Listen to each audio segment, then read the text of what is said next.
आत्मा त्वं गिरिजामति प्राणा शरीरम गृहम पूजा ते विषयोपभोग रचना निद्रा समाधि स्थिति संचार पदयो प्रदक्षिण विधि स्तोत्राणि सर्वा गिरो यद्यत् कर्म करोमि तत्तदखिलम शंभो तव आराधनम करचरण कृतम वा कायजम कर्मजम वा श्रवण नयनजम वा मानसम वापराधम विहितम विहितम वा सर्वमेतच्छमस्व। जय जय करुणाब्धे श्री महादेव शंभु। जय जय करुणाब्धे श्री महादेव शंभु। काशी पुराधिपति बाबा विश्वनाथ का स्मरण करते हुए काशी कथा न्यास, भारत अध्ययन केंद्र BHU और इंदिरा गांधी राष्ट्रीय कला केंद्र के संयुक्त तत्वाधान में आयोजित 15 दिवसीय कार्यशाला काशी संस्कृति, परंपरा एवं परिवर्तन के 14वें दिन आप सभी अग्रजों और प्रतिभागियों का हार्दिक स्वागत है। उससे पूर्व मुख्य वक्ता के रूप में हम सभी के अग्रज व आदरणीय धर्मेंद्र सर का एक बहुत ही ओजस्वी वक्तव्य हुआ और उसमें उन्होंने लगभग मेरा काम बहुत आसान कर दिया। वो ये कह के कि आप लोगों ने एक अगर मैं बोलूं नट शेल में इतना तो आपने समझ लिया है कि काशी की पत्रकारिता काशी की मिजाज को कहीं ना कहीं परिभाषित करती है। यही काशी का मिजाज है कि किसी के सामने दबना नहीं और किसी का पिछलग्गू ना होना, जो कि आगे चलकर कई स्लाइड्स में मैं आपको बताऊंगा किस तरह से पराड़कर जी और तमाम जो यहाँ के हमें जो विरासत में जो पत्रकार व पत्रकारिता मिली है उसका रंग कैसा है आगे चलकर अभी हम लोग समझेंगे। और साथ ही इस बात पर भी थोड़ा सा दृष्टिपात मैं करना चाहूंगा कि किस तरह से बदले दौर में पत्रकारिता ने अपना कलेवर भी बदला है काशी में। तो शुरुआत करते हैं। आप सभी जो कि पत्रकारिता के विद्यार्थी हैं या जो नहीं भी उनको भी पता है कि जो पहला अखबार, खासतौर से हिंदी का पहला अखबार उदंत मार्तंड जो कलकत्ते से निकला और निकालने वाले हमारे कानपुर के पंडित जुगल किशोर शुक्ल जी थे। तो शुरुआत कलकत्ते से हुई, यानी पत्रकारिता, हिंदी पत्रकारिता और अंग्रेजी पत्रकारिता दोनों का जो जन्म है, जो जन्मस्थली है वो कोलकाता ही है। लेकिन हिंदी पत्रकारिता के संदर्भ में मैं कोई इस बात को बड़ा ही एग्जेगरेटेड वे में नहीं बोल रहा हूं, कोई बढ़ा चढ़ाकर नहीं बोल रहा हूं, लेकिन बात थोड़ी सी इसको समझिएगा कि जन्मी तो कोलकाता में, लेकिन अपनी यौवनावस्था और प्रौढ़ावस्था को जो प्राप्त हुई है वो अपनी काशी की धरती से ही हुई है। तो आज 2025 में काशी की हिंदी पत्रकारिता को 180 साल, ठीक 180 साल हो चुके हैं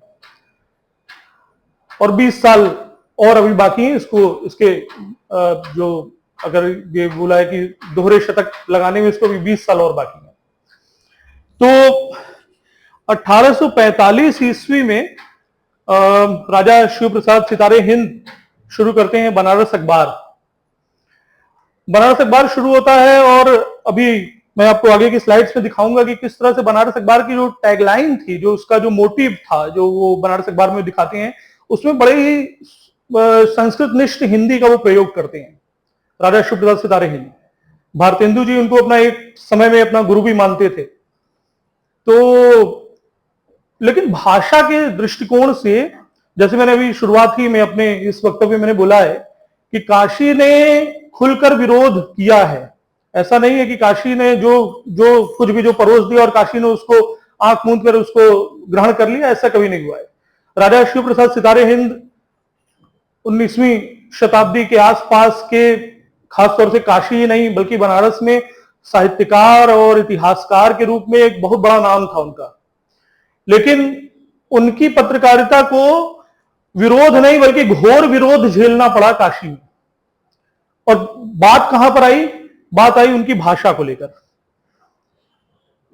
काशी में एक चीज बड़ी निश्चित थी कि वो भाषा के साथ एक समय ऐसा था कि वो घालमेल को नहीं स्वीकार करने को तैयार थे कि आप उसी में उर्दू भी डाल दीजिए, उसी में हिंदी भी कर दीजिए, उसको खिचड़ी बना दीजिए। इस बात को लेकर काशी में खासतौर से जो साहित्यिक और पत्रकारिता धीरे धीरे जो जन्म ले रही थी, उसको लेकर उनमें एक विशेष प्रकार का रोष व्याप्त हो चुका था। तो राजा शिव प्रसाद हिंद, जो कि भारतेंदु जी के गुरु भी थे, भारतेंदु जी उनके मानते थे, इस विरोध के चलते दोनों लोगों में बहुत ही काफी तनातनी हो गई कि बॉस कि अब मैं जो है आपकी पत्रकारिता को नहीं स्वीकार करूंगा। और उसके परिणाम, उसके जो उसका जो आप कह सकते हो उसका जो कॉन्सिक्वेंस हुआ, उसका जो परिणाम आया वो ये आया कि 1850 में सुधाकर नाम का एक पत्र निकला 5 साल बाद। और सुधाकर जो पत्र जो निकला वो आप लोगों को मैं थोड़ी सी जानकारी और दे दूं कि सुधाकर पत्र दरअसल यहां पर पंडित सुधाकर द्विवेदी बड़े मशहूर एक आयुर्वेद के भी जानकार थे और तमाम जो है वो ज्योतिषी भी थे, तो उनके नाम पर ये नाम पड़ा सुधाकर पत्र। तो सुधाकर पत्र जब निकला तो सुधाकर पत्र के निकलने का एक बहुत बड़ा कारण था, वो यह था कि कहीं ना कहीं जो बनारस अखबार ने जो भाषाई त्रुटि जो करी हुई थी उसको सुधारना। 2 भाषा में यह निकली, हिंदी और बंगला में, लेकिन 3 साल बाद यानी 1853 ईस्वी में यह पूर्णतः विशुद्ध रूप से यह हिंदी अखबार हो गया। तो इन 45 से लेकर 53 तक की अगर केवल आप केवल यात्रा, अगर आप केवल 8 सालों की इस केवल शुरुआती जो इसको कह सकते हैं कि शैशवा काल था पत्रकारिता का काशी में, उसमें आपने देखा था कि विरोध जन्म ले चुका था और खुलेआम विरोध जन्म ले चुका था। बनारस अखबार ने खुलेआम राजा शिव प्रसाद सितारे हिंद का नाम लेते हुए यह लिखा है कि भाषाई संबंधी जो यह घटिया प्रयोग यह जो बनारस अखबार कर रहा है वह कहीं भी कतई रूप से स्वीकार्य नहीं है। यानी कि इन 8 सालों यानी शैशवा काल में ही पत्रकारिता जो है वो विरोध का जन्म ले चुकी थी। और अपने ही जो कह सकते हैं कि ऐसा नहीं कि जैसे अमूमन होता है कि आप मुझे जानते हैं या मैं आपको जानता हूं तो भाई थोड़ा सा हम एक एज देते हैं कि भाई ठीक है, अगर इनकी थोड़ी गलती भी है तो उसको हम लोग माफ करते हैं, लेकिन काशी का मिजाज ऐसा कभी नहीं रहा। तो आते हैं इस पर थोड़ा सा हम लोग कुछ डिटेल में बात करेंगे। तो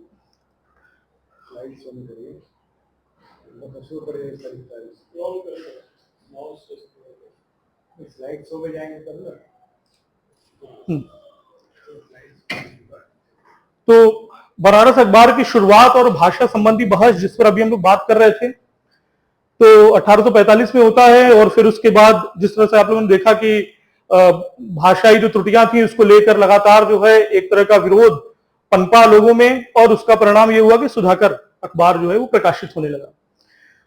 सुधाकर, जैसे नाम से मैंने क्लियर बताया आपसे कि स्पष्ट रूप से कि ये शुरू में हिंदी और बंगला और 3 साल बाद यह विशुद्ध रूप से हिंदी का अखबार हो गया। लेकिन इन सब चीजों के चलते बीच में हमें थोड़ा सा एक जिसको हम लोग कहते हैं नेपथ्य की जानकारी होना बहुत जरूरी है कि 1857 का वह दौर, जबकि आपने जानते हैं आप सभी लोग थोड़ा बहुत इतिहास तो सभी को पता है कि 1857 की जो क्रांति हुई और ये 1868 है 18 जी जी। तो 1857 में हुआ कि अंग्रेजों की दमनकारी नीतियां भी उसके बाद आई और लगातार कई ऑर्डिनेंस आए जिसके चलते हुए अंग्रेजों ने पत्रकारिता पर और खासतौर से जो प्रिंटिंग मटेरियल थे उस पर उन्होंने प्रतिबंध लगाना तमाम अपने प्रयोजनों से शुरू कर दिया।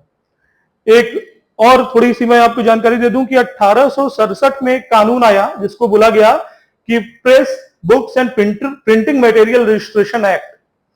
तो आपकी जानकारी के लिए बता दूं कि यह एकमात्र ऐसा लॉ है, ऐसा नियम है जो कि आज भी जिंदा है, लेकिन आज थोड़ा उसका कलेवर बदल जरूर गया है। पहले तो पूरी प्रतियां उसको जब्त करने का प्रावधान था कि पूरी प्रतियां उसको जब्त कर लिया जाएगा और संपादक के खिलाफ यदि कोई ऐसा आपको प्रमाण मिलता है कि संपादक ने ब्रिटिश क्राउन के खिलाफ कुछ ऐसा लिखा है तो वो फिर उसको जेल भी मिल जाएगी और फिर जो आर्थिक दंड लगेगा वो अलग। लेकिन अब उसका थोड़ा सा कलेवर चेंज हुआ है, थोड़ा बदला है। वो यह है कि अब यह जरूरी है कि जितने भी जो प्रिंटिंग मटेरियल्स हैं, चाहे वो किताब हो चाहे वो पत्रिकाएं हैं, वहां पर आपको संपादक और जो प्रकाशन है उसकी आपको थोड़ी डिटेल आपको विस्तार में आप उसको डालनी रहती है, ताकि कल को अगर कोई ऐसा मामला आता है जो कि जिसको लेकर पाठक को कुछ उसको अभिरुचि नहीं हो या फिर वो तथ्यात्मक ना हो तो उसके खिलाफ वो कहीं जा सके, इसलिए जिसको बोलते हैं प्रिंट लाइन। तो प्रिंट लाइन के रूप में यह आज भी मौजूद है, लेकिन हाँ उसका कलेवर जरूर बदला है।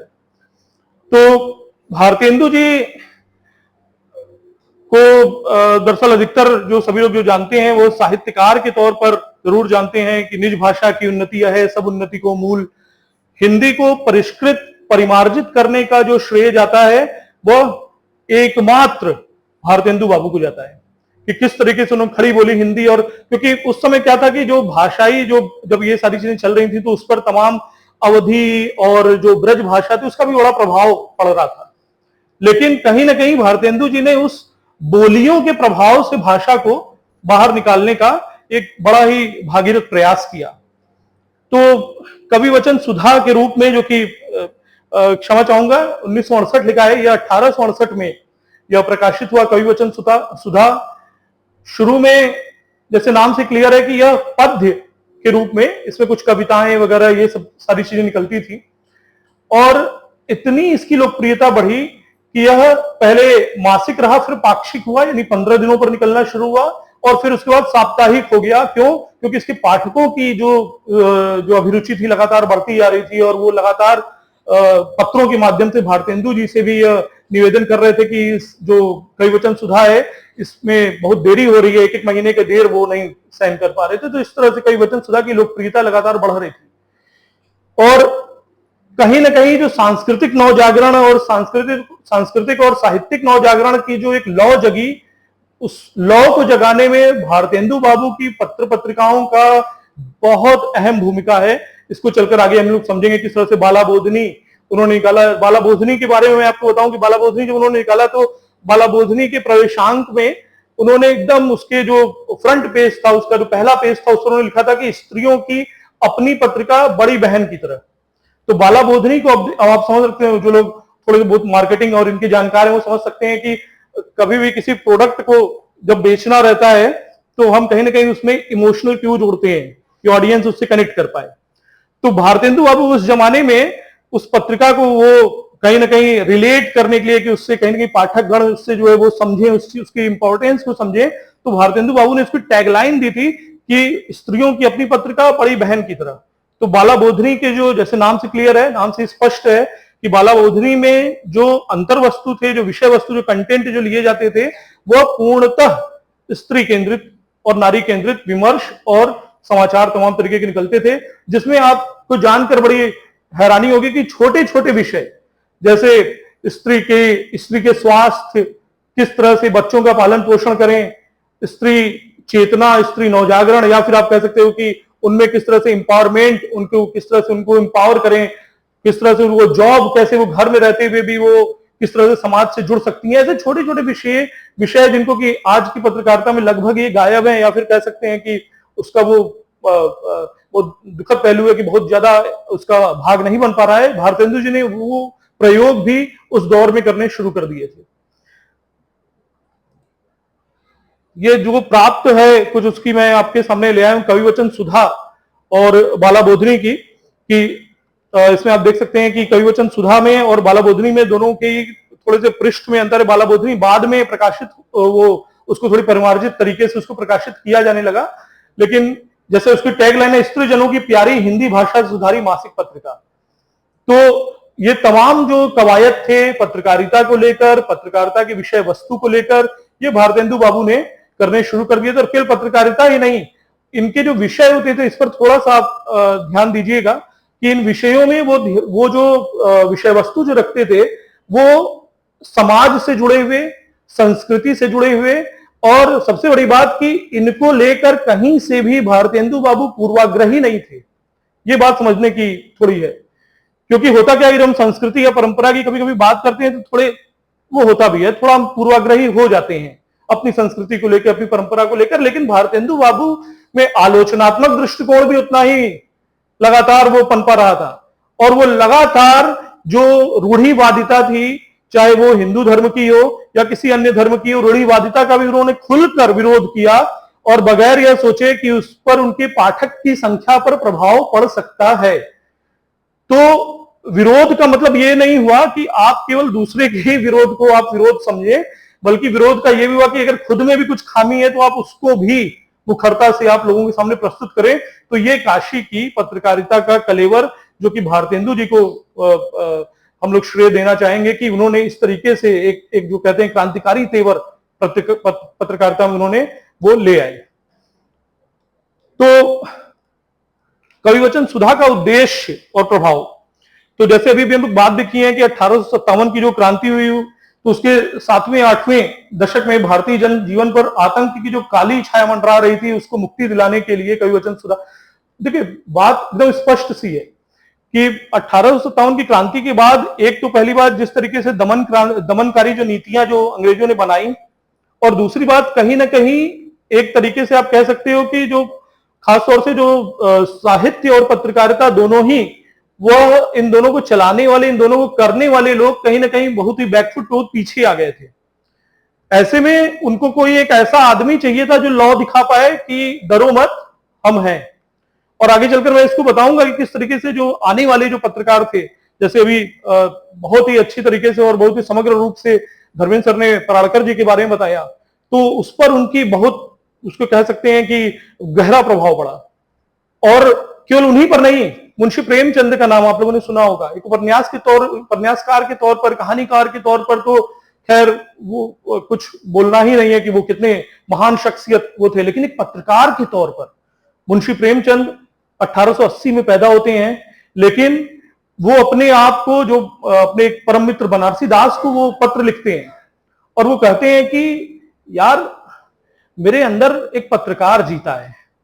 तो अखबारन वीस की जो उनकी जो प्रवृत्ति थी, वो लगातार उनके ऊपर जो है वो हावी होती जा रही थी, जिसका परिणाम ये हुआ कि 1903 से लेकर 1936 तक लगभग 33 साल उन्होंने पत्रकारिता की। और कई लोग उन पर यह भी आरोप लगाते हैं कि साम्यवाद से प्रभावित भी उनकी विचारधारा रही प्रेमचंद की, लेकिन मैं इसको पूरी तरह से नकारता हूं कि साम्यवाद या किसी विचारधारा से नहीं, बल्कि उस समय के तत्कालीन समाज में जो कुरीतियां थी, जो समस्याएं पनप रही थी, उसको बिल्कुल जैसे भारतेंदु बाबू ने किया, वैसे ही बिना डरे मुंशी प्रेमचंद ने आलोचनात्मक रवैया अपनाया पत्रकारिता में। और खैर इस पर फिर से आगे के कुछ स्लाइड्स में संभवतः ये होने चाहिए। हरिश्चंद्र मैगजीन और हरिश्चंद्र चंद्रिका, देखिए कवि वचन सुधा, जैसे मैंने बताया कि मासिक मंथली पहले वो निकली, पाक्षिक 15 दिन की हुई, और लोगों के बहुत ही ज्यादा उनके डिमांड पर उनकी अभिरुचियां जो बढ़ी, उसके बाद वो साप्ताहिक भी हो गई, वीकली भी हो गई। इसको देखते हुए भारतेंदु बाबू, जैसे उन्होंने बोला कि वो एक तरह से जैक ऑफ ऑल और मास्टर इन नन थे, यानी कि हर चीज का उनको बहुत ही अच्छी तरीके से जानकारी था, जिसको बाद में उन्होंने लोगों की, पाठकों के जो दृष्टिकोण थे उसको समझते हुए, उनकी अभिरुचियों को समझते हुए उन्होंने हरिश्चंद्र मैगजीन और हरिश्चंद्र चंद्रिका, जिसके कुछ ही महीने बाद उन्होंने ये दोनों पत्र पत्रिकाएं निकाली। और इन दोनों में ही देखिए, अभी ये कहना थोड़ा सा जल्दबाजी था कि केवल किस तरह की विषय वस्तु इसमें आ रहे थे। दरअसल पूर्णतः राजनीतिक विषय वस्तु इसमें कभी भी इसके विषय वस्तु के पार्ट नहीं बने थे। इसमें जो विषय वस्तु थे वो साहित्य के, संस्कृति के, और थोड़ा जो सामाजिक रूप से जो उथल पुथल जो चल रहे थे उनको लेकर ये बनाया जा रहा था। मतलब क्या कि साहित्य का भी इसमें समागम था, संस्कृति का भी था, परंपरा का भी था, सारी चीजें जो है वो लेकर चल रही थी। वह पूर्णतः विशुद्ध रूप से राजनीतिक पत्रकारिता नहीं थी। राजनीतिक पत्रकारिता का अगर श्रेय काशी में अगर किसी को जाता है तो केवल और केवल आज अखबार को, कि जिसने पूर्णतः आज अखबार कहा जा सकता है कि राजनीतिक पत्रकारिता को काशी में जन्म देने वाला अगर कोई अखबार रहा तो वो आज अखबार रहा, जिस पर अभी हम लोग आगे एक स्लाइड में गहन रूप से चर्चा करेंगे कि किस तरीके से उनका स्वतंत्रता आंदोलन में भी उनका किस तरह से रोल था, और उसके बाद किस तरह से उसके समवर्ती अलग अलग अलग अलग तमाम जो अखबार जो है भूमिगत अखबार निकले। तो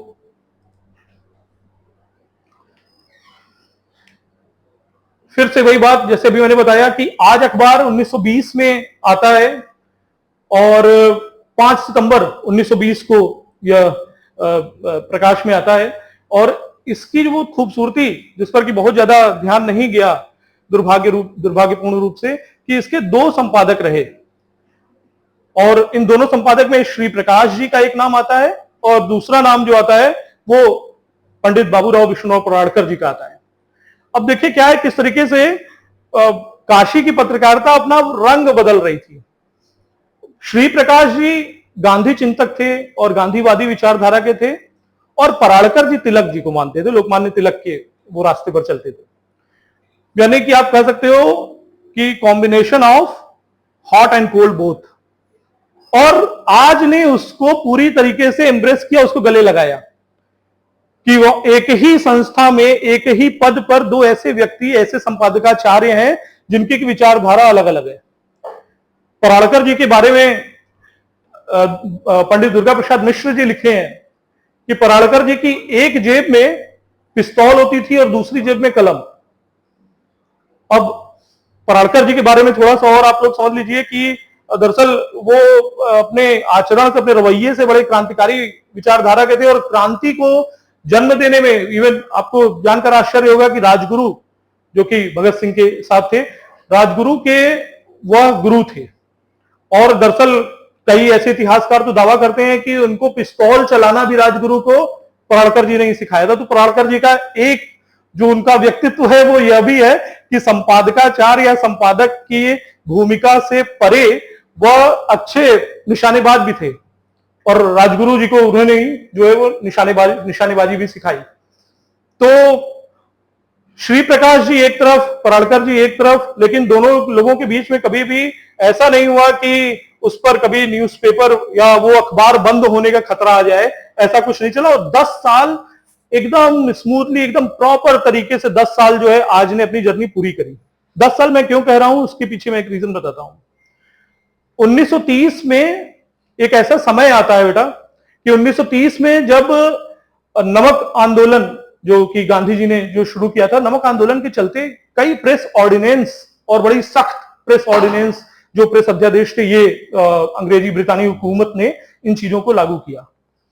और इस प्रेस ऑर्डिनेंस के जरिए हुआ क्या कि जिसका नाम था unauthorized sheets and newspaper ordinance 1930।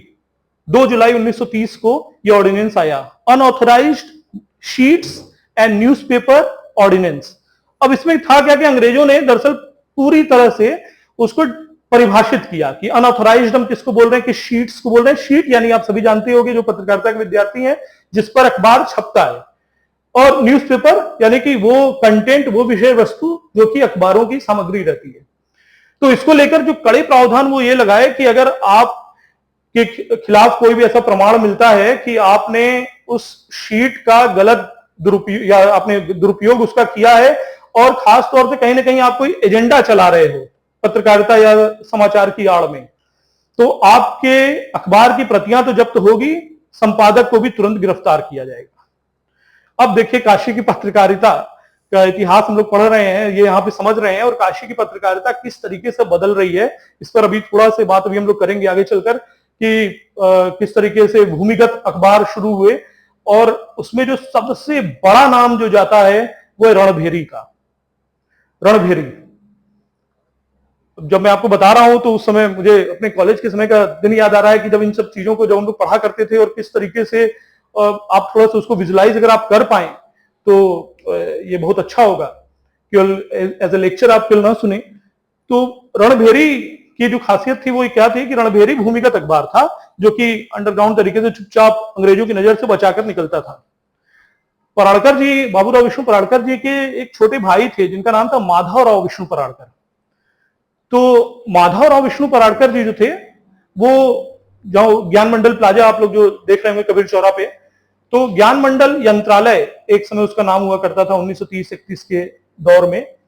तो वो उसके जो थे व्यवस्थापक के रूप में रहा करते थे और वहीं से चुपचाप अंग्रेजों की नजरों से बचाकर वो रणभेरी अखबार शुरू हुआ। और आप खासियत जानते हैं उसकी क्या थी कि जब कभी सिपाही या ऐसे लोग कभी उस पर छापा डालने आते थे तो चूंकि व्यवस्थापक थे और यंत्रालय भी था, तो उनके मेज पर एक तरीके का इलेक्ट्रिक बटन हुआ करता था जिसको वो प्रेस करते थे और तुरंत जो कार्यकर्ता थे वो सावधान हो जाते थे कि बॉस अब खतरे की घंटी आ रही है, हमें भागना है। तो हुआ भी ऐसा कई बार, और अंग्रेज जब वहां जाए, बटन दब जाए, कुछ ना मिले, वो समझ गए कि अंग्रेजों को शक हो गया है, तो एक सिपाही वहां पर वो बैठा दिया, ज्ञान मंडल प्लाजा जिसको आज हम लोग बोल रहे हैं। तो सिपाही जब बैठा दिए तो उसका उन्होंने बदल दिया।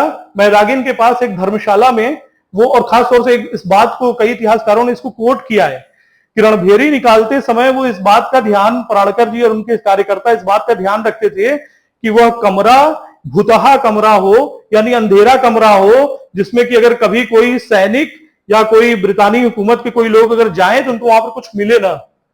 और ये बहुत काशी की पत्रकारिता और काशी वासियों के लिए गर्व की बात है कि रणभेरी को कोई पकड़ नहीं पाए। और बैदागिन के पास जो राधाबाई धर्मशाला है वहां से फिर निकला।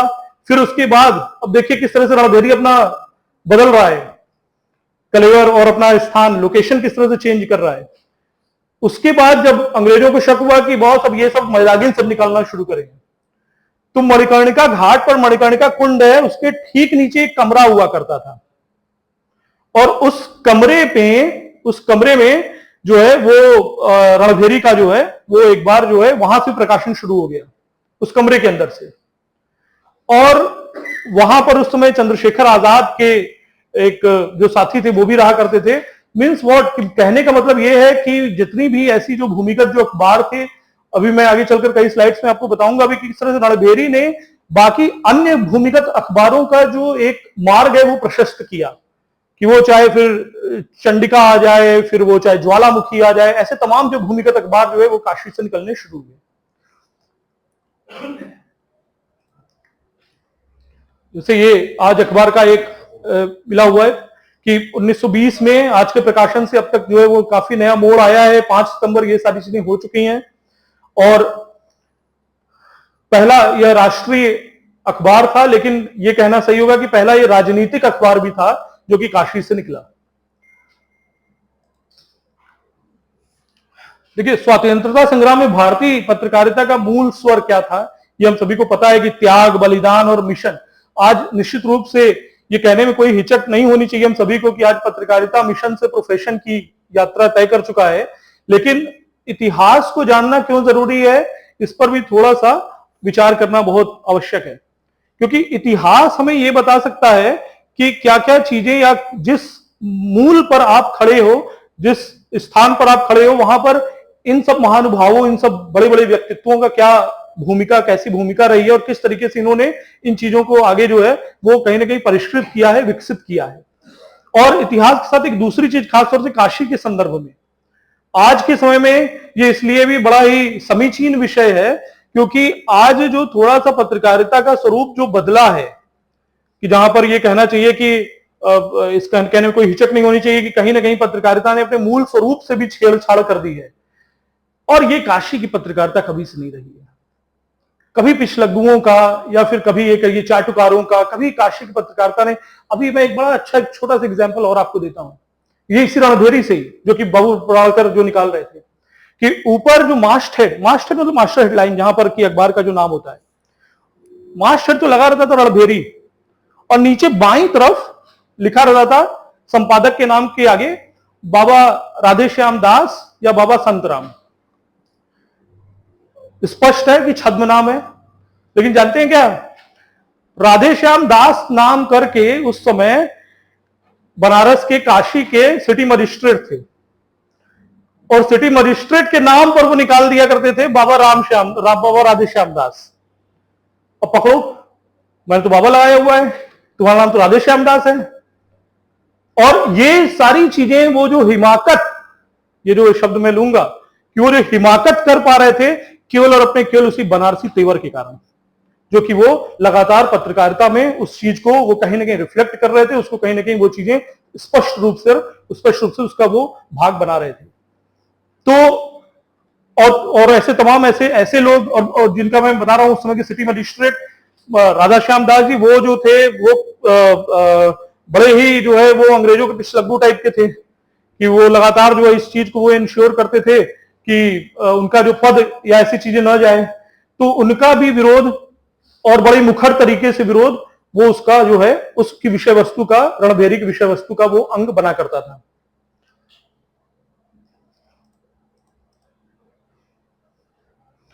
आप जो देख रहे हो, एक बार इसको मैंने थोड़ा सा मैंने इसको हटा दिया था कि आप राजा शिव प्रसाद सिंह सितारे हिंद जी हैं बनारस अखबार में, और ये बनारस अखबार की टैगलाइन हुआ करती थी कि सु बनारस अखबार यह शिव प्रसाद आधार, सुधि विवेक जन निपुण को चितहित बारंबार, गिरजापति नगरी जहां गंग अमर जलधार, नेता शुभाशुभ मुकुर को लखो विचार विचार। अब देखो क्या है कि जो हिंदी तो बहुत ही क्लिष्ट हिंदी और संस्कृत निष्ठ हिंदी इसमें है, लेकिन इसके बावजूद जो बनारस अखबार की जो भाषा थी, जिसको विरोध जो किया गया, इसकी भाषा के ही आधार पर किया गया, जो कि इसने उर्दू मिश्रित हिंदी का जो प्रयोग उस समय के दौर में किया।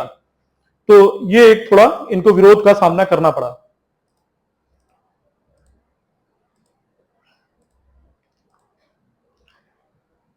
अब आप देख सकते हो कि एक नीचे एक विज्ञापन लिखा हुआ है, जो कि उस समय के स्वतंत्रता संग्राम में जो अखबारों का जो उनकी जो भूमिका थी, उसको पूरी तरह से परिभाषित कर रहा है। आवश्यकता है साप्ताहिक पत्र के लिए संपादक की। उसकी योग्यता क्या होनी चाहिए? देशाभिमान और जेल जाने के लिए सन्नद्ध वो रहे, और वेतन 2 रोटी पानी और पत्र के लिए कोई भी अन्य आवश्यक कार्य मानदेय अपेक्षित नहीं होगा। तो यही बात हम लोग कर रहे हैं कि किस तरह से मिशन से प्रोफेशन की ओर पत्रकारिता आई। तो आज के समय में भी बहुत ही अच्छी बात हमारे अग्रज धर्मेंद्र सर ने एक बात इन्होंने आपने आपको बताई है, उसको खासतौर से विद्यार्थियों को, जो प्रतिभागी हैं, उनको ये समझना चाहिए कि भले ही वो प्रोफेशन हो गया है, लेकिन उसके बावजूद यदि आप में वो जज्बा, वो जुनून नहीं है पत्रकारिता के लिए, तो मुझे वो दुख के साथ कहना पड़ रहा है कि आप एक अच्छे पत्रकार नहीं बन सकते। क्यों? क्योंकि वो जज्बा जुनून ही है जो कि समस्याओं के आइडेंटिफिकेशन में, समस्याओं की पहचान में वो जज्बा और जुनून ही कारण बनेगा। तो इस चीज को थोड़ा हमें समझने की आवश्यकता है कि पत्रकारिता भले ही वो प्रोफेशन हो गया है, लेकिन हमें उन चीजों को, अपनी विरासत को, उसको थोड़ा ध्यान में रखना चाहिए।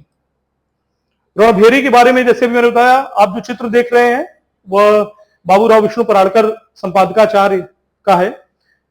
बेहद विचारोत्तेजक, जैसे बताया आपसे कि एक जेब में पिस्तौल तो दूसरी जेब में कलम, तो इस तरीके का रवैया इनका।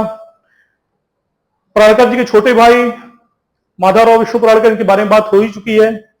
1932 में जब राउंड टेबल, जब कॉन्फ्रेंस हुआ, गोलमेज सम्मेलन हुआ, तो उसके बाद जो है ये चीज आई कि थोड़े समय के लिए रणभेरी जो निकल रही थी वो बंद भी हो गई, लेकिन वापस से वो शुरू हुई। जैसे मैंने बताया था कि आपसे कि मणिकर्णिका घाट कुंड के पास, उसके ठीक नीचे एक ऐसी जगह हुआ करती थी जहां पर कि रणभेरी का एक ऑफिस बना, और वहां से भी वो प्रकाशित होनी शुरू हो गई। अच्छा हाँ, कैदियों, अब है क्या कि एक बहुत महत्वपूर्ण चीज है कि जो कार्यकर्ता थे, अब अंग्रेजों से बचना भी था, तो भुतहा, कमरा वमरा, ये सब चीजें तो सही है कि चलो वहां पर आप ऑफिस चला रहे हो, लेकिन कार्यकर्ताओं के नाम भी इस तरीके से रखे जाते थे जैसे विश्वनाथ चपरासी, ठीक है, या फिर अभिषेक फोरमैन। तो इस तरीके की जो चीजें हैं वो लगातार चली आ रही थी कि उनको कहीं ना कहीं कोड वर्ड देना, कि और ये उनका रियल नाम, जो उनका वास्तविक नाम है, उससे हटाकर नाम देना।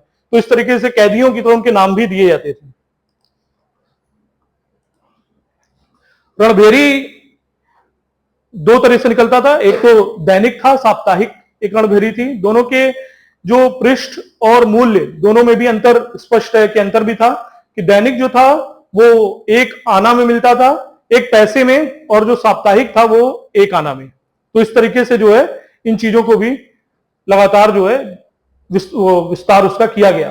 तो 2 पृष्ठों का दैनिक अखबार और 8 पृष्ठों का साप्ताहिक अखबार निकलता था रणभेरी।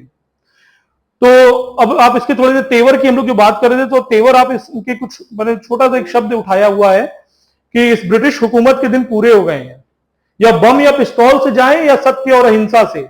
वही याद रखिए, श्री प्रकाश जी और भारतेंदु और पराड़कर जी, जाना तो इनको पड़ेगा ही। इसी से फिर कहते हैं कि घबराओ मत, कि चाहे वो पिस्तौल से जाएं, बम से जाएं या अनुनय विनय से जाएं, जाएंगे तो जरूर। तो ये कुछ ऐसा तेवर था उस समय रणभेरी का। तो रणभेरी से कहीं ना कहीं बहुत ही ज्यादा इस चीज को एक तरह से आदर्श बनाते हुए और भी कई भूमिगत अखबार जो काशी से निकले, जिसमें रणडंका, शंखनाद, चिंगारी, ज्वालामुखी, रणचंडी, तूफान और चंडिका जैसे अखबार थे। इन सारे अखबारों के लिए मैंने आप लोगों के लिए थोड़ा थोड़ा एक कुछ उसकी लाइन ली है, ताकि आप उसके जो है कहीं ना कहीं आप समझ पाए। और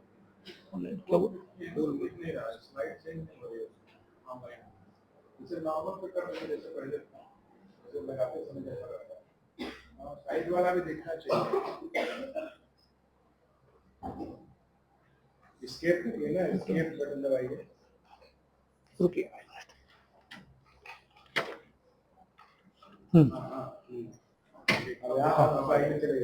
ठीक है,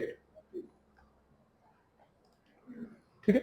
तो बाबूराव विष्णु पराड़कर जी का चित्र, और फिर उसके बाद जो है किस तरह से उनका और योगदान रहा। तो रणभेरी के ही आधार पर कई अन्य भूमिगत अखबार जो कि अपने काशी से ही निकले, और रणडंका, शंखनाद, चिंगारी, ज्वालामुखी, रणचंडी, तूफान, चंडिका, इन सब अखबारों की दरअसल स्पष्ट है कि ये कहीं ना कहीं ये प्रॉफिट मेकिंग के लिए नहीं थी। और जिस तरीके से लगातार, क्योंकि अंग्रेजों को भी 1930 के जो उन्होंने जो ऑर्डिनेंस वो ले आए थे, जिसको कि बोला गया unauthorized sheets and newspaper ordinance, उसके बाद उनको भी अंदाजा लग गया था कि ये सब रुकने वाले नहीं है, तो वो उधर ना रुके, इधर हम लोग भी ना रुके। तो यहां से क्या हुआ कि जैसे इसकी एक रणडंका जो एक भूमिगत अखबार था, इसकी जो लाइन थी वो ये थी कि हो उथल पुथल अब देश बीच आओ, खौले खून जवानों का, बलि वेदी पर बलि चढ़ने चले झुंड मर्दानों का। रणडंका जो इसके संपादक थे वो एक सैनिक थे, और चूंकि उस समय काफी ऐसे बहुत से हमारे ऊपर लाइसेंसशिप और बहुत सी ऐसी चीजें लागू हो रही थी कि जिसके चलते वो अपना नाम नहीं उन्होंने रिवील किया, केवल एक फौजी और एक सैनिक के तौर पर संपादक के नाम के आगे वो रणडंका में लिखा करते थे। इसी तरह से शंखनाद मार्च 1932 में हुआ। इसके लेखकों में विशेष रूप से थोड़ा समझना चाहिए दुर्गा प्रसाद खत्री जी, संत क्षण मल्होत्रा, दिनेश दत्त ओझा, हीरालाल पहाड़ी और मुंशी प्रेमचंद जी इसके लेखकों में थे, जो कि लगातार समय समय पर अपने विचारोत्तेजक जो लेख थे शंखनाद में प्रकाशित किया करते थे। जैसे आप देखिए, ज्वालामुखी के संपादक का नाम था बागी। अब कौन बागी, क्या नाम, कुछ नहीं, केवल नाम के आगे लिख गया था बागी। तो इसकी भी एक लाइन जो कि उस समय अंग्रेजों को कहीं ना कहीं बताने के लिए पर्याप्त थी कि ज्वालामुखी सत्य और न्याय के लिए धधकता रहेगा, इसमें अन्याय, गरीबी, गुलामी और पाशविकता जलकर खाक हो जाएगी। तो इसी तरह एक और निकला चिंगारी। तो चिंगारी एक नौजवान युवक निकाला करता था और संपादक के नाम के आगे लिखता था युवक सिंह, बस युवक सिंह। और स्पष्ट है कि कोई विद्यार्थी, किसी संस्थान का कोई विद्यार्थी था जिसने चिंगारी निकाली थी, और चिंगारी जैसे नाम से क्लियर स्पार्क, तो लोगों में चिंगारी जगाने के लिए वो क्या करते थे, वो तमाम देशों के भी उसमें देखो यानी कि रशियन जो लिटरेचर और रशियन आइडियोलॉजी का भी, यानी कि जो मार्क्सिस्ट आइडियोलॉजी, उसका भी प्रभाव लगातार लोगों में बढ़ रहा था। तो एक चीज जो उन्होंने उसमें वो लिखी थी कि फ्रांस, इटली, रूस और आयरलैंड जैसे देश के नौजवान विद्यार्थी स्वतंत्रता संग्राम में सदा आगे रहे हैं, क्या हिंदुस्तान के नौजवान पीछे रहेंगे? तो इस तरीके से कुछ प्रश्नवाचक वाक्य में वो लोगों से कहीं ना कहीं उनकी भावनाओं को उभारने का वो प्रयास किया करते थे, वो युवक सिंह नाम के संपादक। रणचंडी का जो एक टैग लाइन था, जो उसका जो काशी से निकलती थी रणचंडी, उसमें यह था कि मैं तोप हूं, तलवार हूं, बंदूक हूं, 2 बार हूं, रण में शत्रु के लिए मैं मौत का अवतार हूं, उनकी हस्ती को मिटाने के लिए बेकरार हूं, नारी हूं गो देखने में पर असल में नार हूं। तो ऐसे जो विचारोत्तेजक जो शब्द थे, जो शब्दावलियां थी, वह लगातार काशी की पत्रकारिता, खासतौर से भूमिगत पत्रकारिता का बड़ा ही अहम रोल, बड़ा ही अहम जो भूमिका जो है वो अदा कर रहे थे। तूफान का एक जो तूफान में जो लिखा रहता था, उसका जो सूत्र वाक्य कि लाल क्रांति की ज्वाला भपके, चले साथ भीषण तूफान, राज सिंहासन दहल उठे, हो चूर चूर धनिकों का मान। तो तूफान में भी इसी तरीके की कुछ लाइनें थी, और ये सब समवर्ती थे, वो लगातार निकले जा रहे थे। ऐसा नहीं कि इन पर किसी तरीके का, क्योंकि अंग्रेज उस समय पा ही नहीं पा रहे थे कि कहां से निकल रहे, जब तक पाते थे तो बहुत देर हो चुकी रहती थी, उसका नाम बदलकर दूसरा हो गया रहता था। तो चंडिका की एक जो लाइन है कि 4 को मारकर मरने में ही मजा हैजा व प्लेग से मरने से तो ये उत्तम है। तो इस तरीके की जो विषय वस्तु थी, तो एक बहुत ही किसी विद्वान ने एक बार कहा था कि स्वतंत्रता संग्राम में काशी की भूमिका को लेकर थोड़ा सा जो है वो मटेरियल या उस पर जो है काम बड़ा कम मिलता है कि काशी की क्या भूमिका रही। कुछ कुछ इक्का दुक्का कुछ चीजें आ जाती हैं लगातार निकलकर कि भाई जैसे चंद्रशेखर आजाद और तमाम लोग जो यहाँ पर आकर उनको यहाँ पर निवास मिला और फिर वो आगे कलकत्ते की ओर बढ़ जाया करते थे। लेकिन काशी के जो पत्रिकाएं थी, खासतौर से हिंदी पट्टी में, वो बहुत इंपॉर्टेंट, बहुत महत्वपूर्ण भूमिका जो है वो लगातार अदा कर रहे थे कि लोगों के विचारों को बढ़ाने में और अंग्रेजों को की नाक में दम करने के लिए ये पत्रकारिता इनकी काफी थी। तो 1939 का दौर आप सभी जानते हैं कि द्वितीय विश्व युद्ध जो है वो लगभग जो है वो अपने शुरू होने की कगार पर था। तो ऐसे में चिंगारी जो है वो साप्ताहिक, आजादी पाक्षिक, ये दो महत्वपूर्ण अखबार जो है वो काशी से निकले। आजादी का थोड़ा यहां पर जिक्र इसलिए भी करना जरूरी है क्योंकि आजादी में जो उसके जो विषय वस्तु हुआ करती थी वो उस समय जो कहीं ना कहीं लोगों में एक तरीके की जो उनकी तंद्रा को तोड़ने के लिए वो बड़ी जरूरी थी आजादी के कंटेंट। तो आप उसमें देखेंगे कि इसके पहले ही अंक में इनका सुमित्रा आनंदन पंत जी की कविता साम्राज्यवाद का नाश, आप लोग अगर आजकल तो गूगल अवेलेबल है, आप लोग अगर सर्च करोगे आप पढ़ोगे कि उसकी विषय वस्तु बहुत ही मार्मिक और उतनी ही वो जो है वो उत्तेजनापूर्ण है। तो साम्राज्यवाद का नाश जो है वो उस समय वहां के पहले आजादी के पहले अंक में वो छपी। ये साइक्लोस्टाइल मशीन है, किसी खास उद्देश्य के लिए मैंने आपको यहां पर दिखाया है कि इसका जितने भी जो समय अखबार जो निकल रहे थे, भूमिगत अखबार, वो इसी से ही कहीं ना कहीं प्रकाशित हुआ करते थे, प्रिंट हुआ करता था इसी से। तो कुछ में खास बात नहीं थी। इसमें होता क्या था कि एक पेन नुमा कुछ आकृति होती थी, उस पर कुछ लिख कर दबा दिया जाता था उसको रखकर, और उस दबाने से क्या होता था कि अलग अलग उसके जो है और प्रतियां निकल जाती थी। तो एक बार में उस समय के, हालांकि ये 19वीं शताब्दी में डेविड गैशनोर ने इसको जो है वो विकसित किया था, तो एक बार दबाने से बमुश्किल उस समय 40 से 50 पत्र छपा करते थे, और उसको इस तरह से वो 500 पत्र वो निकले। और आपको मैं एक और बात बताऊं कि पराड़कर जी कई बार जेल भी यात्रा करें, क्योंकि जैसा विचार था तो स्वाभाविक है कि उनको जेल भी यात्रा करनी पड़ी होगी। उनकी जो लेखनी थी उसकी कॉपी करके जो उनके कार्यकर्ता थे वो उस समय इसी साइक्लोस्टाइल मशीन से वो पत्र का प्रकाशन जारी रखा करते थे। क्यों? क्योंकि लोगों में वो उत्साह भरा पड़ा रहे कि पराड़कर जी भले ही मतलब कि पराड़कर जी भी हैं, वो अंग्रेजों के आगे जो है वो कहीं भी वो दबे हुए नहीं है। तो इस तरीके से उनकी लेखनी की भी कॉपी कर इसी साइक्लोस्टाइल मशीन से और भी चीजें जो है, और भी पत्र पत्रिका उनका जो है लगातार उसका प्रकाशन जो है वो जारी रहा। नाम मैंने नहीं दिया है और आप सभी जानते हो कि उपन्यास सम्राट, कलम के सिपाही मुंशी प्रेमचंद। तो मुंशी प्रेमचंद, जैसे भी मैंने शुरू में बताया कि उपन्यासकार के तौर पर, कहानीकार के तौर पर तो हमें बहुत सी चीजें इनके बारे में पता लग जाती हैं, लेकिन एक पत्रकार मुंशी प्रेमचंद को हम किस तरह से जानेंगे, या एक पत्रकार मुंशी प्रेमचंद की क्या विचारधारा थी और किस तरीके से वो लिखा करते थे, इसको थोड़ा समझने की हम थोड़ी सी, समय तो चूंकि बहुत कम है, तुम थोड़ा सा उसका प्रयास करेंगे। आप उर्दू में मुंशी प्रेमचंद को महारत हासिल थी, और जैसे मैंने बताया कि 1880 में जन्मे, 1903 से 1936 तक का जो समय था, 33 साल का कालखंड, इसमें मुंशी प्रेमचंद जी ने लगभग, अगर सही मायनों में अगर बोला जाए तो वो पत्रकारिता ही की। तो एक इनका एक जो इन्होंने एक कहानी लिखी थी साजे वतन नाम से, जिसमें कि एक लाइन थी, उस लाइन का मैं बताऊंगा मैंने क्यों इधर जिक्र किया है, कि वतन की हिफाजत के लिए जो खून का कतरा गिरता है वह अनमोल रत्न है। दरअसल इसी एक लाइन पर इस साजे वतन की सारी प्रतियां अंग्रेज सरकार ने जब्त कर ली, केवल इसी एक लाइन पर। और बाद में मुंशी प्रेमचंद जी को यह बात इतनी उनके दिलो दिमाग पर छा गई, इतनी उनको लगी व्यक्तिगत तौर पर, कि उन्होंने प्रण कर लिया कि अब इनको मैं बताता हूं कि आगे क्या मैं कर सकता हूं और किस तरीके से जो पत्रकारिता की जाती है और क्या कलम गढ़ सकता है।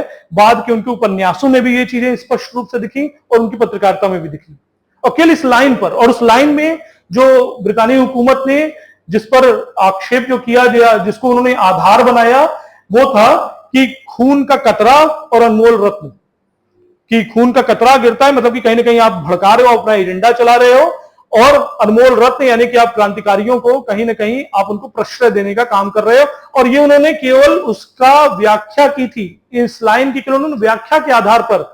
आप समझ सकते हो कि आज हम लोग बहुत आराम से पत्रकारिता ही नहीं, तमाम प्रोफेशन में जुड़े रहते हैं, लेकिन केवल एक लाइन की आप अपने मन से व्याख्या करके आप पूरी प्रति को भी जब्त कर रहे हो, और उसको जो आप मानसिक और शारीरिक प्रताड़ना दे रहे हो वो अलग। तो इस तरीके से काशी की पत्रकारिता ने दरअसल अंगड़ाई ली, यौवनावस्था को प्राप्त हुई, और अब तो खैर प्रौढ़ भी हो रही है, उस पर हम लोग आएंगे। हंस का नाम लिए बगैर जो है वो काशी की पत्रकारिता पूरी हो ही नहीं सकती। हंस और थोड़ा समय, बस 1 मिनट की थोड़ा विषयांतर होगा, क्योंकि राजेंद्र यादव जी ने दरअसल कहीं ना कहीं हंस के साथ वही न्याय किया जो प्रेमचंद जी ने भी किया था। ये मेरी बात थोड़ी सी आपको, जो हंस को जो जानते होंगे वो थोड़ी चुभ सकती है, लेकिन ये बात सच है कि राजेंद्र यादव का भी जो विचारधारा थी वो, हाँ ठीक है, बदले परिदृश्य में वैसी चीज नहीं रह सकती, लेकिन वो उसी तरीके से थी जैसे प्रेमचंद जी की थी।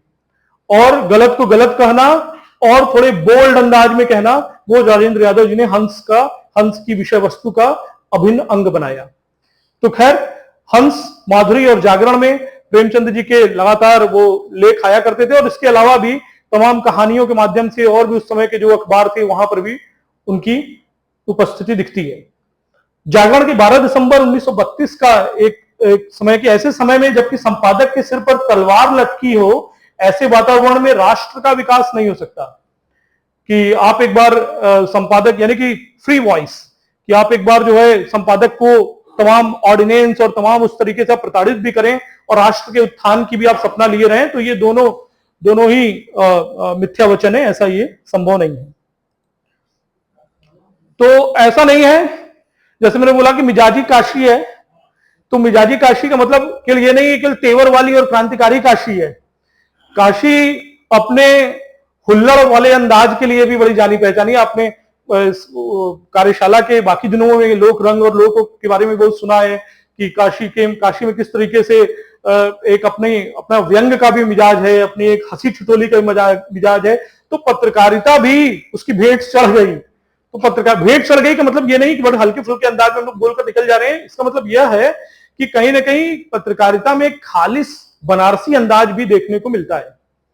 तो एक पूरी लंबी परंपरा रही जिस पर कि पिछले दिनों में आप लोगों ने पढ़ा भी होगा, जाना भी होगा कि किस तरीके से भैया जी बनारसी या फिर कृष्णदेव प्रसाद गौड़ और मोहनलाल गुप्त भैया जी बनारसी और बेधड़क बनारसी और तमाम ऐसे चकाचक बनारसी, चकाचक जी तो आजीवन आज के लिए वो लिखते रहे कॉलम जब तक वो जीवित रहे। तो आज के एकदम अंतिम पृष्ठ पर जो है उनकी एक जरूर जो है वो कविता जो है उस पर प्रकाशित हुआ करती थी। तो साढ़ बनारसी, तो ऐसे तमाम ऐसे लोग रहे जिन्होंने अपने लेखन, अपने हंसी ठिठोली और कविता के साथ साथ पत्रकारिता भी की। और एक चीज और मैं आपको बताना चाहूंगा कि अध्यापन कर्म से भी जुड़े रहे आजीवन ये लोग, कि चाहे वो बनारस हिंदू विश्वविद्यालय हो, काशी विद्यापीठ हो, संपूर्णानंद संस्कृत विश्वविद्यालय हो, इन सब विश्वविद्यालयों में भी इन्होंने अध्यापन का कार्य भी किया और एक बड़ी लंबी फौज पत्रकारों की तैयार करी। भैया जी बनारसी के तो नेतृत्व में पंडित कमलापति त्रिपाठी और अटल बिहारी वाजपेयी ने भी जो काशी की जो उन्होंने अटल बिहारी वाजपेयी जी ने अपनी पत्रकारिता जीवन की जो शुरुआत करी वो काशी से ही की और भैया जी बनारसी के नेतृत्व में की। तो इस तरीके से आप देख सकते हैं कि केवल ऐसा ही नहीं है कि केवल एक क्रांतिकारी और ऐसा ही रवैया था, एक थोड़ा एक हंसी ठिठोली वाला अंदाज भी, एक व्यंग्यात्मक एक अंदाज भी वो काशी का रहा है। तो ऐसे कई ऐसे पत्रिकाएं आपको मिल सकती हैं, जैसे तरंग, कांव कांव, आधा इधर आधा उधर, ऐसी कुछ पत्रिकाएं थी जो कि खासतौर से काशी के व्यंग्यात्मक चरित्र को भी निकालने में वो आगे रही। और गांडीव का नाम, कितने अखबारों का नाम लिया जाए, वो सब समय कम है और वो बहुत कम समय है। तो गांडीव अपने आप में एक संपूर्ण अखबार, हालांकि शांति दैनिक अखबार था लेकिन संपूर्ण अखबार था और खासतौर से काशी वासियों के बीच में बहुत लोकप्रिय अखबार था और अभी भी है, हालांकि उसका कुछ प्रसारण कुछ थोड़ा कम हो गया है। तो होली के समय में जो गांडीव के जो अंक जो निकला करते थे भी, वो सब भी आप लोग देखते होंगे और उसमें बिना किसी की भावनाओं को मर्माहत किए ऐसी भी पत्रकारिता जो है, एक यूनिक पत्रकारिता भी काशी ने देखी और अभी भी देख रहे हैं। जैसे मैंने बताया कि अटल बिहारी वाजपेयी भारत रत्न और हमारे पूर्व प्रधानमंत्री स्वर्गीय अटल बिहारी वाजपेयी जी ने भी अपना जो, और ये जो इन्होंने जो ये तथ्य जो मिला है कि समाचार नामक अखबार जो शुरू किया था, इन्होंने इंदौर में 1998 की एक चुनावी सभा में इस बात को स्वीकार किया कि भैया जी बनारसी के ही नेतृत्व में जो है इन्होंने पत्रकारिता की शुरुआत की थी और इस तरीके से पत्रकारिता से भी जुड़े। हालांकि कवि हृदय था तो पत्रकारिता भी थी और लगातार जो है इन चीजों को वो आगे आने वाले। भैया जी बनारसी का जो घर है, दरअसल चेतगंज एक ऐसा मोहल्ला है ना कि जहां आपको दिखेंगे कि अलग अलग बहुत से ऐसे साहित्यकार और पत्रकार आपको वहां पर दिख जाएंगे। और एक बहुत जरूरी बात कि पिछले सत्रों में आपने देखा होगा कि बड़े मूर्धन्य विद्वान आए, लेकिन आप में से कई लोग जो कि पूरे मैं सम्मान के साथ कहना चाहूंगा कि जो लोग बहुत ज्यादा परिचित नहीं होंगे काशी के माहौल से, उसके वातावरण से, तो उनको लगा नहीं होगा कि वो इतने मूर्धन्य विद्वान है। और क्योंकि वो इतनी सहजता है और इतना ही उनके अंदर चीजों को आप कह सकते हो ग्राह्य करने का एक अभिरुचि है, जिसके कारण वो बहुत सहजता से उपलब्ध भी रहते हैं। तो काशी का ये भी एक चरित्र रहा है। तो चेतगंज मोहल्ला एक, हबीबपुरा एक मोहल्ला है, सराय गोवर्धन मोहल्ला है। सराय गोवर्धन में तो जयशंकर प्रसाद रहते थे, बाद में रत्नशंकर जी उनके जो सुपुत्र, उन्होंने उसको आगे बढ़ाने का एक प्रयास किया लेकिन सफल नहीं हो पाए, बहरहाल बहुत से कारण रहे। तो सराय गोवर्धन, हबीबपुरा, ये सब गढ़ हुआ करते थे। तो वहां पर आप देखोगे कि बहुत बड़े बड़े, जिन पर आज शोध कर लोग तमाम विश्वविद्यालयों में उपाधि पा रहे हैं और प्रोफेसर के रूप में अपने ख्यात विख्यात हैं, ऐसे लोग इनके ऊपर रिसर्च किए जो कि बहुत ही सहजता से समाज में लोगों के लिए जो सुलभ रहे थे और हैं। तो ये जो है, ये भी काशी के जो मिजाज का एक बहुत महत्वपूर्ण भाग रहा है। बस मैं इसको समाप्त करना चाहूंगी जल्दी कि समकालीन हिंदी, अब तो हमने इतिहास के बारे में पढ़ लिया, थोड़ा सा बस 2 मिनट के लिए, थोड़ा आज चूंकि आज हम लोग जिस दौर में रह रहे हैं, अब वो डिजिटल क्रांति का दौर है, तो निश्चित रूप से अब अखबार भी ई अखबार हो चुके हैं। तो ऐसे में हमें इस बात को भी दिमाग में रखना है। और काशी की पत्रकारिता, जिसको लेकर कि आप थोड़े से पूर्वाग्रही ना हो, मैं स्पष्ट रूप से बताना चाहूंगा कि काशी की पत्रकारिता भी अन्य पत्रकारिताओं से अलग नहीं है। हमें भी बाजार को देखना है और बाजार के अनुरूप ही अपने कलेवर को बदलना है। तो इसीलिए बगैर अपनी भावनाएं मरमाहत किए इस बात को ध्यान रखिए कि पत्रकार का भी अपना पेट है, उसको भी आगे अपना चलना है ना। तो काशी की पत्रकारिता का जो प्रमुख केंद्र से आज दैनिक जागरण, हिंदुस्तान, अमर उजाला, राष्ट्रीय सहारा, ये सब अखबार आज बहुत ही अच्छी तरीके से प्रसारित हो रहे हैं। दैनिक जागरण और हिंदुस्तान, अमर उजाला, ये तो अब कह सकते हो आपकी पत्रकारिता के बाजार पर बहुत अच्छा इनका एक नियंत्रण है, एक मोनोपोली है। और इसके अलावा जो सबसे अच्छी बात है वो ये कि आधुनिक जो पाठक हैं उनकी रुचियों अभिरुचियों को ध्यान में रखते हुए भी जो तथ्य हैं उनको तैयार किया जा रहा है। तो इन चीजों पर गौरवशाली इतिहास के बारे में सुंदर संवर्धन और जागरूकता की बात, थोड़ी सी बात मैं ये कहकर चलूंगा कि एक बहुत महत्वपूर्ण चीज वो ये है कि लगातार एक आक्षेप लगता है, एक लगातार बातें आती हैं कि पत्रकारों के विषय में भाई उनकी मानदेय कम है, वेतन कम है, सैलरी कम है। तो देखिए इसमें बहुत सी चीजें इसमें इन्वॉल्व हैं, लेकिन बहुत अच्छा होता है यदि अपना वेज बोर्ड होता है। एक मैं कई मंचों से इस बात को बोल भी चुका हूं कि मजीठिया कमीशन की जो रिकमेंडेशन है, मजीठिया कमीशन जो कि गवर्नमेंट ऑफ इंडिया ने एक बार उसको गठित किया था, उसमें कुछ वेज बोर्ड की बात भी की गई थी, यानी कुछ एक खास वेतनमान भी पत्रकारों के लिए तय हो। ये नहीं कि अलग अलग पोस्ट या चेहरा देखकर वेतन नहीं मिलना चाहिए। तो मजीठिया कमीशन की रिकमेंडेशन थी कि एक कॉमन वेज बोर्ड हो जिसमें कि तमाम ऐसे पत्रकार, रिपोर्टर जो कर रहे हैं लंबे समय तक, फोटोग्राफर जो काम कर रहे हैं, उनके लिए इन चीजों को व्यवस्थित किया जाए। लेकिन बहरहाल बहुत से कारण थे जिसमें नहीं हो पाए। अंत में करना चाहूंगा एक खास बात से, जो ये कि ये तमाम जितनी चीजें हैं उसमें हम लोगों ने खासतौर से जो पत्रकारिता के विद्यार्थी हैं वो जानते हैं कि स्कूल्स की यानी आइडियोलॉजी की बड़ी बात होती है। Frankfurt school, Chicago school, 2 schools की बात होती है ना। तो फ्रैंकफर्ट स्कूल थोड़ा क्रिटिकल स्कूल है, आलोचनात्मक है और मार्क्स की आइडियोलॉजी से प्रभावित है। शिकागो थोड़ा सोशलिस्टिक अप्रोच को लेकर चलता है, समाजवादी अप्रोच को लेकर चलता है। यानी आप जानते भी हो कि शिकागो एक समय अमेरिका का सबसे बड़ा शहर था। तो जो स्थिति मुंबई की थी कि यहां पर धारावी और बहुत लंबे समय तक ये चीजें, तो शिकागो में भी जो अगल बगल जो खासतौर से जो मैक्सिको और तमाम ऐसे जो देश थे वहां से लोग आकर वहां पर रह रहे थे। तो शिकागो स्कूल ऑफ जर्नलिज्म ने इस बात को तय किया कि जो समाजवादी विचारधारा है, यानी कि समाज के बीच में समस्या को चिन्हित करके उनका समाधान पत्रकारिता के माध्यम से प्रस्तुत करना। आलोचनात्मक स्कूल यानी फ्रैंकफर्ट स्कूल क्या कह रहा था कि जैसा आप लोग जानते भी हो कि बुर्जुआ जो वर्ग है उसके ही हाथ में सारा नियंत्रण क्यों हो, तो उस नियंत्रण को अब बाहर करने की जरूरत है, उस बुर्जुआ वर्ग के नियंत्रण से। और आम जनमानस, जो खासतौर से जो लेबर कैटेगरी के जो लोग हैं, खास जो हमारे जो श्रमिक भाई हैं, उनके लिए भी वो आवाज उठाई जाए। इस वर्कशॉप के माध्यम से, जैसे कि भैया तो हैं यहाँ पर और हम सबके प्रेरणा स्रोत हैं अवधेश भैया, तो मैं ये हम सभी लोग का एक विचार है, दरअसल मेरा ये निजी विचार नहीं, हम सभी लोग का एक विचार है कि क्यों ना काशी स्कूल ऑफ जर्नलिज्म की भी बात की जाए। क्यों केवल इतिहास के पन्नों में ही ये सिमट के रह जाए कि पराड़कर जी ने इतना बेहतरीन काम किया, इतने शब्दों को उन्होंने रचा। मुद्रास्फीति जो आप पढ़ते हो, इन्फ्लेशन, मुद्रास्फीति, ये गढ़ा गया था पराड़कर जी के टेबल पे। राष्ट्रपति, फिर से वो शब्द राष्ट्रपति भी पराड़कर जी के टेबल पे, काशी को ही वो पूरा श्रेय जाता है। तो ऐसे तमाम ऐसे शब्द थे जो पराड़कर जी के टेबल पर गढ़े जा रहे थे, और विचारधारा इस पर तो हम लोग बात कर ही चुके हैं। तो काशी स्कूल ऑफ जर्नलिज्म का एक जो अवधारणा है, मेरे ख्याल से इस वर्कशॉप से 14वें दिन के इस दिन से ये निकल कर आ सकती है, जिसमें हम लोग जो काशी का जो कलेवर था जर्नलिज्म को लेकर, और जो हो सकता है उसको आगे बढ़ाया जाए। तो अब ज्यादा समय न लेते हुए आप सभी को धन्यवाद कि आपने पूरे पेशेंस के साथ इस बात को सुना।